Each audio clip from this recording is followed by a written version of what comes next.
அதான் நேற்று பட்டியல் ரிலீஸ் பண்ணாங்க. நீங்க எல்லாம் இருக்கும்போது இன்னைக்கு தான் அரசியல் கட்சிகளுக்கு பட்டியலை கொடுத்துக்கிட்டு இருக்காங்க.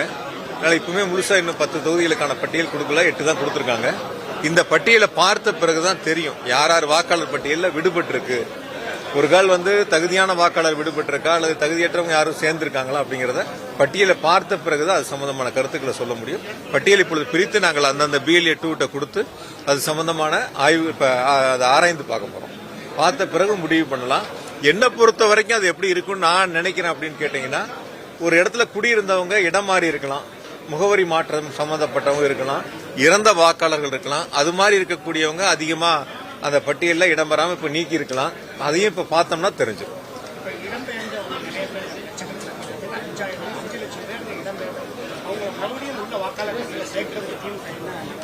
இல்ல, இப்ப இந்த பட்டியலை பார்த்துட்டு யாரெல்லாம் விடுபட்டு இருக்காங்கிறத பார்த்த பிறகு அதுக்கப்புறம் புதிய படிவங்கள் கொடுத்து சேர்ப்பதற்கான முயற்சிகள் முன்னெடுக்கும்.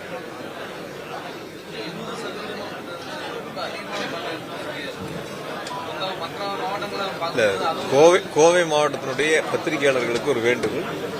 பொதுவா சட்டமன்ற தேர்தல் 2021 இருக்கட்டும் அல்லது 24 நாடாளுமன்ற தேர்தல் இருக்கட்டும், எவ்வளவு வாக்கு சதவீதம் பதிவாச்சு அப்படிங்கறது நீங்க கவனத்தில் எடுத்துக்க.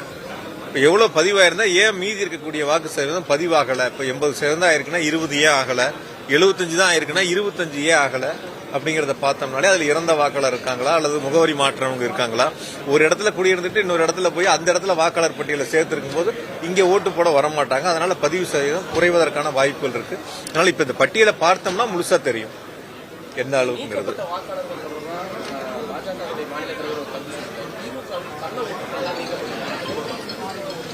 அதாவது நேற்று வெளியிடப்பட்ட வாக்காளர் பட்டியலில் நீக்கப்பட்டவங்க கூட எந்த ஆண்டு சேர்க்கப்பட்டவங்க, இது செய்யறது முழுக்க தேர்தல் ஆணையம், வழிகாட்டு முறைகளை கொடுக்கறதே தேர்தல் ஆணையம், மாவட்ட ஆட்சியர் மாவட்ட தேர்தல் அதிகாரியா இருக்காங்க. அவங்க எலெக்ஷன் கமிஷன் என்ன சொல்றாங்களோ அந்த பணிகளை அவங்க செய்யறாங்க. ஆகையால இதெல்லாம் ஒரு காலகட்டங்களில் சேர்த்த. ஏற்கனவே 10 வருஷம் அவங்களோட கூட்டணியில் இருக்கிற அதிமுக தான் ஆட்சியில் இருந்துச்சு. அப்ப அந்த 10 வருஷங்கள் இந்த கள்ள ஓட்டுகள் அவங்க கண்ணுக்கு தெரியலையா, அவங்க கூட்டணி ஆட்சி இருக்கும்போது அவங்களுடைய கண்ணுக்கு தெரியலையா? இப்பயும் அவங்களோட கூட்டணியில் தான் இருக்காங்க. அப்ப அப்பொழுதெல்லாம் அது கள்ள ஓட்டா நல்ல ஓட்டா இருந்துச்சு, இப்ப கள்ள ஓட்டா தெரியுதான்னு கேட்கறாங்க. நயினார்நாதனுக்கு தெரியும். தெரிஞ்சுமே இந்த கருத்தை சொல்லியிருக்காரு அப்படின்னா, அவங்க 10 வருஷம் கூட்டணியில் இருந்தவங்க, ஆட்சியில் இருந்தவங்க, இவங்க கூட்டணியில் இருந்தவங்க, அப்பெல்லாம் அவங்களுக்கு தெரியாதான்னு கேட்கறாங்க. பொதுவா வாக்காளர் பட்டியல் ஒரு நேர்மையான வாக்காளர் பட்டியலா, தகுதியுடைய வாக்காளர் பட்டியலா இருந்துச்சுன்னா தேர்தலை பொறுத்தவரை எதிர்கொள்வதற்கு ஒரு வசதியா இருக்கும். இந்த பட்டியலை பொறுத்த வரைக்கும் நீக்கப்பட்டவங்களையும் புதிதாக சேர்க்கப்பட்டவங்களையும் திருமணம் ஒரு முறை பார்க்கணும். ஏன்னா பட்டியல் இன்னைக்கு கொடுத்திருக்காங்க, கொடுத்த பட்டியலை முழுமையா பார்த்த பிறகுதான் யாராவது விடுபட்டு இருக்கா இல்ல யாராவது தகுதி இல்லாம சேர்ந்திருக்காங்களான்னு பார்த்துட்டு முடிவு செய்யணும்.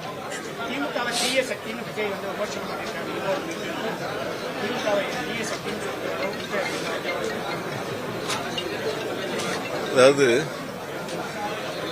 நான் ஏற்கனவே பல முறை சொல்லியிருக்கேன், பழைய அரசியல் கட்சிகளா இருந்தாலும் புதிய அரசியல் கட்சிகளா இருந்தாலும் திமுகவை விமர்சனம் பண்ணாம அவங்க அரசியல்ல இருக்க முடியாதுங்கிற ஒரு சூழல் தமிழ்நாட்டில் இருக்கு. திமுக விமர்சனம் பண்ணினா மட்டும்தான் அவங்க அரசியல் களத்தில் நிக்க முடியும் அப்படிங்கிற அந்த சூழல் இருக்கக்கூடிய காலகட்டங்கள்ல திமுக விமர்சித்தே ஆக வேண்டும் அப்படின்னு கட்டாயத்திற்கு அவர்கள் தள்ளப்பட்டிருக்கின்றார்கள். அது யதார்த்தமான ஒரு சூழல்.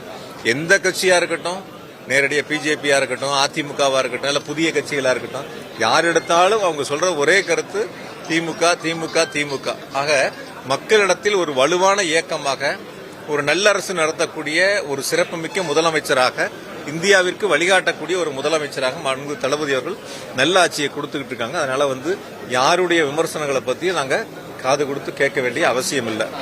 அரசுக்கு நல்ல ஆலோசனையை சொல்லக்கூடிய கருத்துக்களா இருந்தா நிச்சயமா நாங்க அதை காது கொடுத்து கேட்டு அதற்கான பணிகளை செய்வதற்கு முயற்சி எடுப்போம். அதனால அரசியல் சம்பந்தப்பட்ட விமர்சனங்களை வைக்கக்கூடியவர்கள் எந்த கருத்துக்களை சொல்றாங்களோ அது அவங்களுடைய கருத்துக்களா நீங்க எடுத்துக்கிட்டு போங்க. எங்களை பொறுத்த வரைக்கும் எங்க இயக்கங்களை பொறுத்த வரைக்கும் பேரறிஞர் அண்ணாவா இருக்கட்டும், முத்தமிழை டாக்டர் கலைஞர் அவர்களா இருக்கட்டும், நம்முடைய மாநில முதலமைச்சர் தளபதி அவர்களா இருக்கட்டும், மக்களுக்கான ஒரு அரசை நடத்திட்டு இருக்கிறாங்க. அதனால யாருடைய விமர்சனங்களையும் நாங்க காது கொடுத்து கேட்க வேண்டிய அவசியம் இல்லை.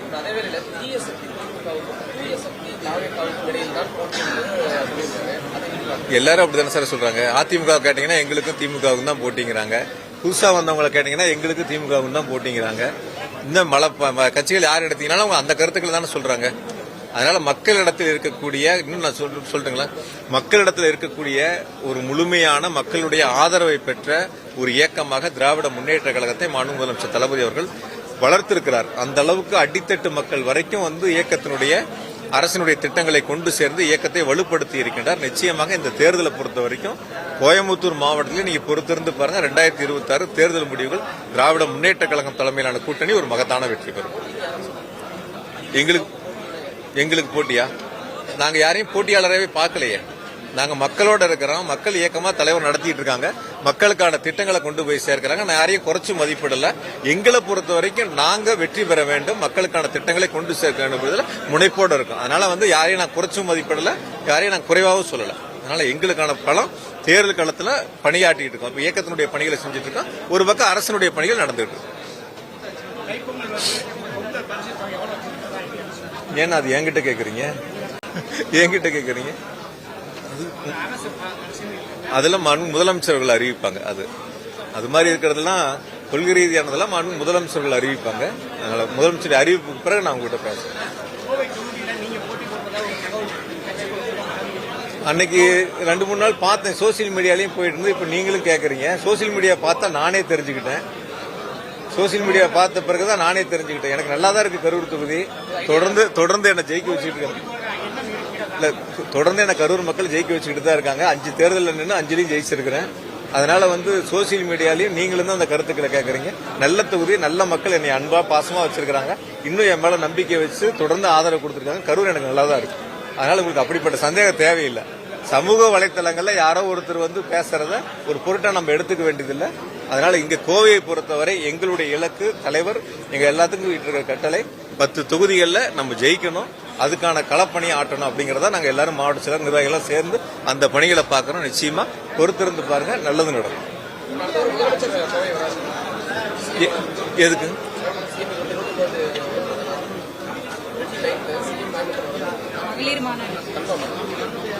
இல்ல, அது 29 மகளிர் மாநாட்டுக்கு தான் வர்றாங்க. 29ஆம் தேதி மாலை நடைபெறுகின்ற மகளிர் மாநாடு, திருப்பூர் மாவட்டம் பல்லடத்தில் இருக்கிற மாநாட்டுக்கு தான் வர்றாங்க.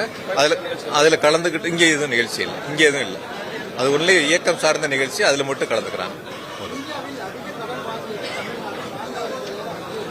உங்களிடம் ஒரு திருப்பி கேள்வியை கேட்கின்றேன். காங்கிரஸ் அரசாங்கம் விட்டு சென்ற பொழுது இந்திய அரசினுடைய கடன் எவ்வளவு, இப்பொழுது பிஜேபி அரசாங்கம் பதவியேற்ற இந்த நாளில் கடன் எவ்வளவு என்பதை நீங்கள் என்னிடத்தில் சொல்லிவிட்டு அந்த கேள்வியை கேளுங்கள்.